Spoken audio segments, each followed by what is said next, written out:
Okay. I'll divide my bits into two, the personal bit and then the sort of wider bit, and I'll try and give some anticipation of, I think, things that Helen might have said as well. In terms of personal things, I think it's actually, like a lot of us have said, it's been a very blessed time.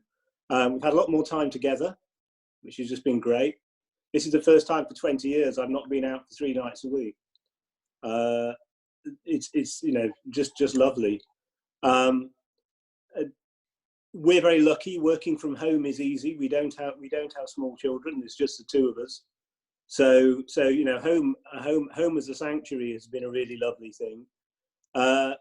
And when we moved here just under 2 years ago into this house, I was in a really busy period and had landed in something that wasn't very easy. So this has given us 6 or 7 weeks to get the house straight, which has just been a joy. The gardening likewise. Like many of us, I think, remarkably thankful for friendship, and thank you for your friendship and kindnesses, food, just general support, I think. And I think, you know, thank you all so much for your support for Helen. She's one of the things I think I didn't. This isn't new. I knew this, but it reminded me. She's very courageous. She doesn't need to be doing what she's doing, and many people wouldn't. And I think, you know, that's been a kind of for me good in a very kind of humbling, sort of thought-provoking sort of way. I've enjoyed the stillness because I like stillness, but very rarely get the opportunity. So it's been, all that's been lovely. I think in terms of the more sort of wider stuff, I feel conflicted in some ways. Like Anne, a tremendous sense of concern about the scale of this in much more trying situations than the ones we're living in. But on the other hand, I think there's a huge opportunity. This is the largest social disruption since the Second World War. Things are going to have to be done very differently. You know, even the economy is not going to be the same thing.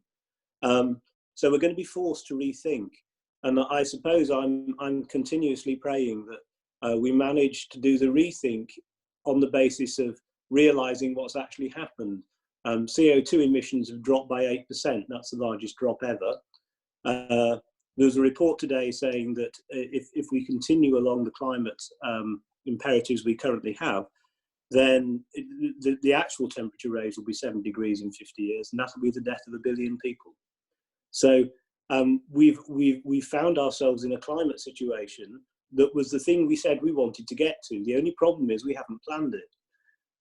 So it seems to me that my constant prayer at the moment is how we plan backwards and not go. I feel concerned that with the danger that we're all wanting to just to get back to where we were, whereas in fact where we were was absolutely disastrous.